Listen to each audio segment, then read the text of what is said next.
नमस्कार विद्यार्थियों, आप सभी का वेलकम है। और जैसे कि आपको पता है, हमारा जो टॉपिक चल रहा था या जो चैप्टर चल रहा था वो था एल्किल हैलाइड और हेलो एरीन वाला। तो इसमें अपन जो बात कर रहे हैं वो कर रहे हैं एक तो एल्किल हैलाइड्स के लिए नाभिक स्नेह प्रतिस्थापन रिएक्शन यानी रासायनिक अभिक्रियाओं की बात हो रही थी। और उसमें भी अपन ने देखो नाभिक स्नेह प्रतिस्थापन में जो बात हुई अपनी वो बच्चों SN1 और SN2 की बात अपन ने कर ली है। दोनों में अंतर की बात अपन ने कर ली है, क्योंकि उसमें अपन ने पढ़ा कि यहाँ एक जो SN1 है उसके अंदर तो जो है कार्बो केटाइन बनता है, और SN2 जो रिएक्शन है उसके अंदर जो आपका बनता है वो बनती है ट्रांजिशन स्टेट, है ना, संक्रमण अवस्था। और यहाँ पे क्या बनता है SN1 में कार्बो केटाइन। तो ये दो चीज़ें अपन ने यहाँ पढ़ी थी।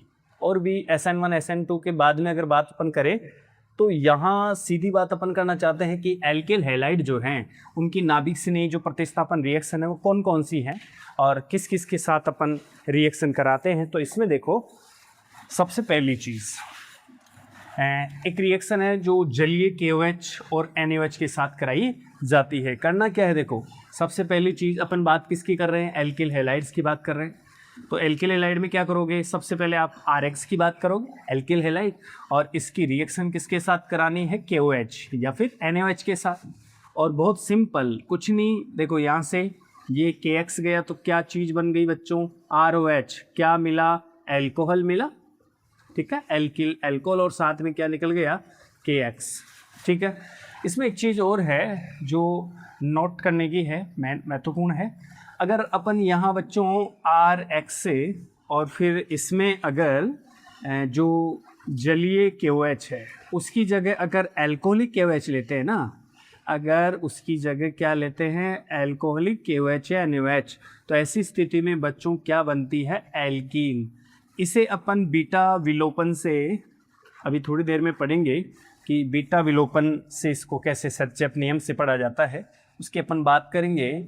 अच्छा, उसके बाद में देखो कौन सी है, ये आपके एक नंबर होगी सोडियम एल्कोक्साइड की रिएक्शन, ठीक है, विलियमसन ईथर संश्लेषण भी अपन बोलते हैं इसको।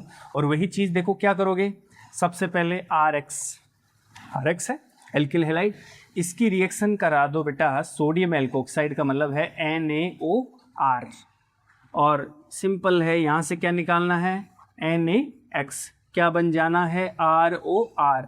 ये ईथर है क्या, इसलिए इसे बोलते हैं विलियमसन ईथर संश्लेषण। क्या बोलते हैं इसको, विलियमसन ईथर संश्लेषण। जैसे मान लो R की जगह कोई कहता है कि मैं यहाँ CH3 और यहाँ Cl ले लूँ, यहाँ NaOR, यहाँ R की जगह वही CH3 ले लूँ, तो क्या बन जाएगा बच्चों, ये यहाँ से NaCl हटाओ तो क्या हो जाएगा, CH3O तो ये बन जाएगा डाई मेथिल ईथर। ईथर में भी क्या हो जाएगा, डाई मेथिल ईथर। तो ये है आपकी सोडियम एल्कोक्साइड के साथ रिएक्शन या विलियमसन ईथर संश्लेषण रिएक्शन। अच्छा, इसके बाद की बात करो, आगे कौन सी रिएक्शन है, देखो भाई आगे अमोनिया के साथ रिएक्शन। देखो अमोनिया के साथ कैसे, एल्किल हैलाइड है, और ये जो रिएक्शन है अगर मैं कह दूं कि एल्किल हैलाइड के आधिक्य में रिएक्शन हो रही है, यानी आधिक्य किसका है बच्चों, एल्किल हैलाइड का, तो क्या करना है, RX की रिएक्शन सबसे पहले अमोनिया के साथ। देखो NH2H, क्या ये अमोनिया है, बिल्कुल अमोनिया है। अमोनिया में 3 हाइड्रोजन है और 1 नाइट्रोजन है, ठीक है। तो कुछ नहीं है, यहाँ से HX निकालो, क्या बन जाएगा बच्चों, RNH2। बेटा ये 1 डिग्री एमीन होती है, और वापस से देखो 1 डिग्री एमीन की रिएक्शन अगर एल्किल हैलाइड, क्योंकि एल्किल हैलाइड क्या है, आधिक्य में लिया अपन ने, ज़्यादा मात्रा में लिया है, तो जब एल्किल हैलाइड के साथ रिएक्शन कराएंगे तो क्या मिल जाएगा, RNHR। ये एमीन होती है बच्चों 2 डिग्री एमीन, द्वितीयक एमीन होती है, क्योंकि यहाँ नाइट्रोजन से 2 एल्किल समूह जुड़े, इसलिए इसे को बोलते हैं अपन 2 डिग्री एमीन। यहाँ एक एल्किल समूह है, वापस से 2 डिग्री एमीन की रिएक्शन फिर से RX के साथ, क्योंकि RX का क्या है, आधिक्य है, इस वजह से एल्किल हैलाइड के आधिक्य में अगर रिएक्शन कराते हैं तो उत्तरोत्तर जो है वो प्रोडक्ट बनते जाते हैं। यहाँ बन जाएगा RNR, और ये आपका 3 डिग्री का फंडा, ठीक है। ये कौन सा एमीन है, 3 डिग्री एमीन। अगर 3 डिग्री एमीन की रिएक्शन भी एक बार अगर RX के साथ करा दी जाए तो यहाँ से RNR और ये R, तो ये आपका हो जाएगा चतुष्क अमोनियम लवण, इसे बोलते हैं चतुष्क अमोनियम लवण, ये होता है चतुष्क अमोनियम लवण। ठीक है, तो इस प्रकार से अमोनिया के साथ अगर रिएक्शन होती है एल्किल हैलाइड के आधिक्य में, तो फाइनली अपन चतुष्क अमोनियम लवण बना सकते हैं। कहने का मतलब 1 डिग्री 2 डिग्री और 3 डिग्री में इनके साथ में चतुष्क अमोनियम लवण है। अगर रिएक्शन आधिक्य में नहीं हो रही है, RX के आधिक्य में नहीं होती है, तो जनरली बच्चों यहाँ ओनली 1 डिग्री एमीन बनने का चांस होगा। क्लियर ये बात? अच्छा, आगे की बात करो, किसके साथ रिएक्शन की बात करोगे? 4 नंबर पे आओ, सिल्वर ऑक्साइड के साथ रिएक्शन, Ag2O के साथ। अब यहाँ भी 2 कंडीशन है, देखो यहाँ भी 2 कंडीशन क्या क्या है, देखो कौन है? सिल्वर ऑक्साइड, बिल्कुल। अब इसमें भी क्या है, एक तो नमी युक्त सिल्वर ऑक्साइड है और एक है शुष्क है। बेटा नमी का मतलब क्या होता है? नमी का मतलब होता है जल, है ना, वाटर, जल के साथ। तो क्या है? RX है, और सबसे पहले अपन ने ले लिया इसमें कौन सा? नम, Ag2O। और याद रखो नम का मतलब क्या होता है? H2 है, इसका मतलब क्या होगा?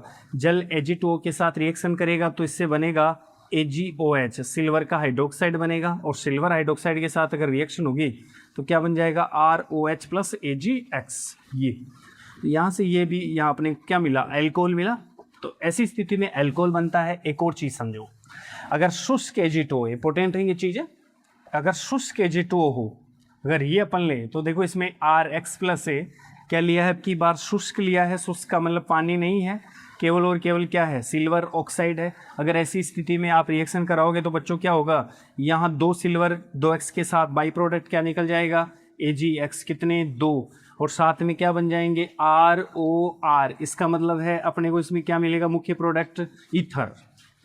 जबकि अपन नम युक्त यानी नम Ag2O के साथ तो प्रोडक्ट क्या बनना है? अल्कोहल, याद रखने की चीज़ है। और अगर शुष्क Ag2O है तो प्रोडक्ट क्या बनना है? ईथर बनना है। क्लियर ये चीज़? ठीक है। इसके बाद में देखो 5 नंबर पे आओ आप, ये हो गया 5 नंबर। क्या है? KCN और AgCN के साथ रिएक्शन, ये भी बहुत महत्वपूर्ण है, इंपॉर्टेंट है। देखो दोनों रिएक्शन, एक तो KCN वाली है, एक AgCN। अब देखो बेटा KCN जो है वो आपका होता है एक आयनिक यौगिक। ठीक है, KCN क्या है? आयनिक यौगिक। रिएक्शन विद RX, ठीक है, और RX के साथ अपन रिएक्शन की बात कर रहे हैं, ये प्लस ये माइनस। ऐसी स्थिति में देखो R सीधा CN के साथ जुड़ेगा, यानी R के साथ जो CN में जो जुड़ने वाला एटम होगा वो कार्बन होगा। तो ऐसी स्थिति में ये क्या बन जाएगा? एल्किल साइनाइड बनेगा, एल्किल साइनाइड बनेगा बच्चों की। और साथ में क्या रह गया अपना? KX। तो ये बाई प्रोडक्ट क्या बन जाएगा? KX। ऐसा ही अगर अपन RX की रिएक्शन किसके साथ कराएं? AgCN। बच्चों AgCN क्या होता है? एक सहसंयोजी यौगिक होता है, सहसंयोजक यौगिक होता है। तो ऐसी स्थिति में यहाँ जब इसके साथ रिएक्शन कराओगे, हालांकि AgX तो आपका बाहर हो जाएगा, लेकिन यहाँ जब जुड़ने की बात करोगे तो R के साथ में C न जुड़ के क्या जुड़ेगा? N जुड़ेगा, सहसंयोजी यौगिक होने की वजह से। तो यहाँ RNC, यानी ये जो प्रोडक्ट है वो है एल्किल आइसोसाइनाइड, एल्किल आइसोसाइनाइड बनेगा यहाँ मेन प्रोडक्ट। ये अंतर है दोनों में। अगर KCN और AgCN के साथ रिएक्शन होती है एल्किल हैलाइडों की, तो अगर KCN के साथ हुई है तो क्या बन जाएगा? Alkyl cyanide. और AgCN के साथ हुई है तो क्या बन जाएगा? आपका RNC, यानी एल्किल आइसोसाइनाइड। क्लियर? आगे देखो, KNO2 के साथ रिएक्शन की बात करो और AgNO2 के साथ रिएक्शन की बात करो। आप देखो इसको भी देखो कौन कौन है। एक तो है KNO2, देखो ये RX है और ये KNO2, ठीक है, ये आयनिक यौगिक है। यहाँ पे भी वही चीज़ें, क्योंकि यहाँ से KX आउट हो जाएगा, यहाँ जुड़ने की स्थिति क्या होगी? RONO, ऐसी स्थिति में जुड़ेगा और इसे बोला जाता है एल्किल नाइट्राइट। क्या कहा जाता है? Alkyl nitrite. और साथ में बाई प्रोडक्ट क्या निकल जाएगा? KX। अगर ऐसी ही रिएक्शन RX एल्किल हैलाइड की रिएक्शन किसके साथ करवा रहा है? AgNO2 के साथ। तो ऐसी स्थिति में R आपका सीधा नाइट्रोजन से जुड़ेगा, RNO2, और बाई प्रोडक्ट क्या निकल जाएगा? वही AgX। यहाँ इसका नाम होगा नाइट्रोएल्केन। क्या होगा? नाइट्रोएल्केन। ठीक है, ये अंतर है बच्चों इसमें। तो ये इम्पोर्टेंट है, ये पूछा जाता है KCN AgCN का इसका। और इसी की तर्ज पर जो है वो ये 6 नंबर भी KNO2 और AgNO2 के लिए रिएक्शन अपन ने ये पढ़ी है नाभिक स्नेही प्रतिस्थापन रिएक्शन के लिए, और किसके लिए? ओनली एल्किल हैलाइड्स के लिए। तो यहाँ कोई भी रिएक्शन हो, यहाँ R का मतलब है आप लोग R से मतलब जैसे CH3 रख के बात कर सकते हो, R से मतलब आप C2H5 रख के बात कर सकते हो, क्लियर। R से मतलब और भी बड़ा एल्किल समूह रख के बात कर सकते हो।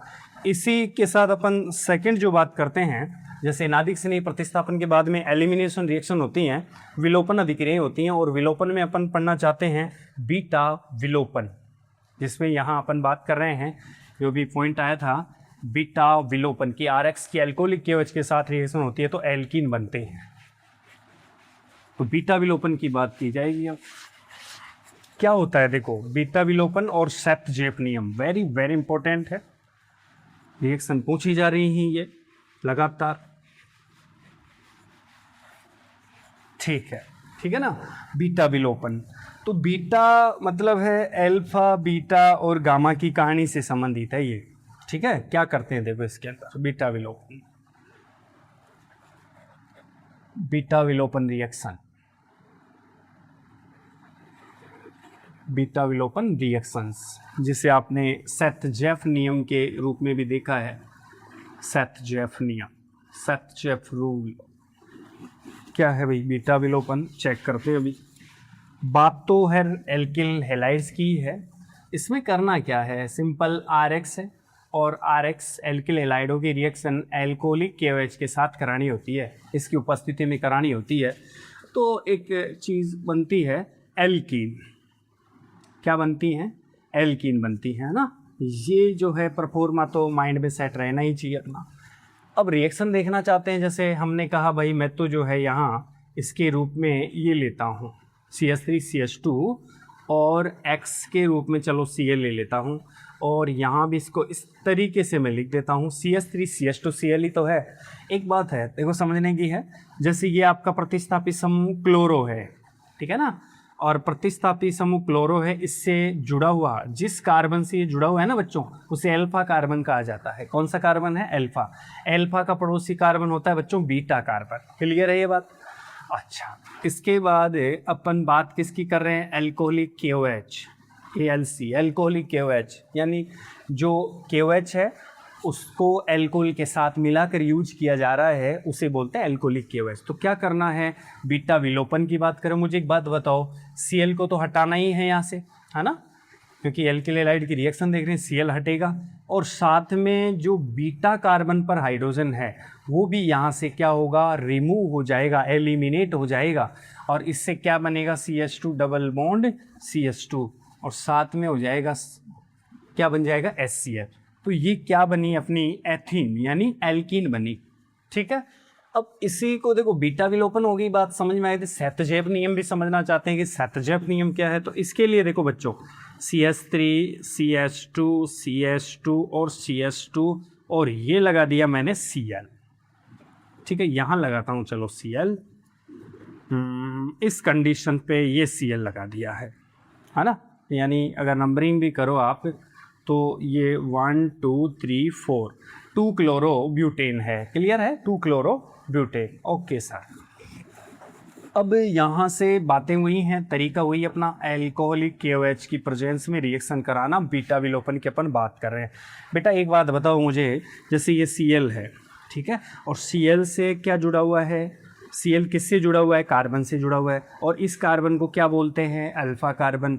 अल्फा से जुड़ी हुई कार्बन को क्या बोलेंगे? Beta carbon. तो इधर भी क्या हो जाएगा? बीटा। बीटा कार्बन क्या है? 2। चलो मैं कह देता हूँ, एक को बीटा कह दिया, दूसरे को बीटा डैश कह दिया, ठीक है। ओके, दोनों बीटा है। अब इसका मतलब चांस तो दोनों से बनने का ही है, यानी हाइड्रोजन को मैं यहाँ से भी हटा सकता हूँ और यहाँ से भी हटा सकता हूँ। इसका मतलब प्रोडक्ट तो 2 टाइप के बनेंगे, ठीक है, प्रोडक्ट तो 2 बनेंगे। कौन कौन से बनेंगे सर? देखो भाई, एक तो अगर मैं इस बीटा से बात करूँ तो एक प्रोडक्ट तो ये बनेगा। कैसे? देखो, एक तो बन गया CH3CH, क्योंकि यहाँ से रिमूव होगा ये HCl, यहाँ से डबल बॉन्ड CH।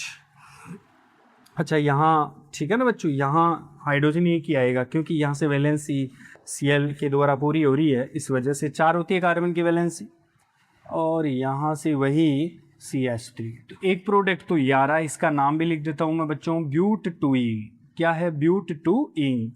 अच्छा, दूसरा प्रोडक्ट भी बनने का चांस है, कौन सा? यहाँ से भी तो है ना बीटा, ये भी तो निकल सकता था, यानी यहाँ से भी चांस है HCl निकलने का। तो CH3 CH2 CH double bond CH2, क्योंकि हाइड्रोजन ये भी तो निकल सकता है इस वजह से। तो यहाँ से ये जो बना है, ये बना है ब्यूट-1ईन या 1-ब्यूटीन भी कह सकता हूँ। लेकिन याद रखो मुख्य प्रोडक्ट ये होगा बच्चों, मुख्य उत्पाद ये होगा, ज़्यादा मात्रा में बनने वाला कौन होगा? ब्यूट-2-एन। और अगर अपन एक ही प्रोडक्ट की बात करें ऑप्शन के हिसाब से, तो कौन सा प्रोडक्ट बनेगा भैया?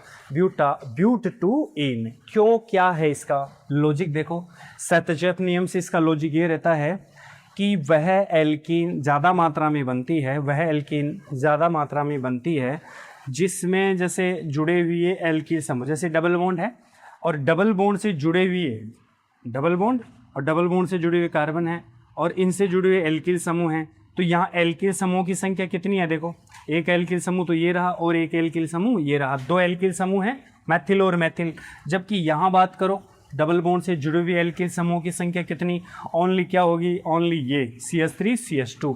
तो जहाँ एल्किल समूह की संख्या ज़्यादा होती है, डबल बॉन्ड से जुड़े हुए है ना, एल्किल समूह की संख्या जहाँ ज़्यादा होती है वो ज़्यादा मात्रा में बनता है सर्चेप नियम के अकॉर्डिंग, और मेन प्रोडक्ट वही होगा, जबकि ये आपका अल्प मात्रा में बनने वाला प्रोडक्ट होगा। तो इसकी मात्रा अल्प होगी और उसकी मात्रा अधिक होगी। ये चीज़ अपने को ध्यान रखनी है, और जो बीटा विलोपन है वो बहुत बहुत महत्वपूर्ण है। ठीक है आज का